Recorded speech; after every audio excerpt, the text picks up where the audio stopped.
Hi friends, ఈరోజు నేను masala rice అయితే ప్రిపేర్ చేస్తున్నాను. ఇది వచ్చేసి అన్నం అన్నమాట, మిగిలిపోయినది.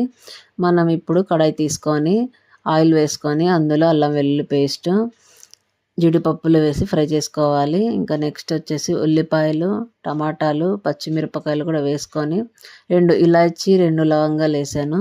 ఈ మొత్తం ఫ్రై చేసుకోవాలి నూనెలో.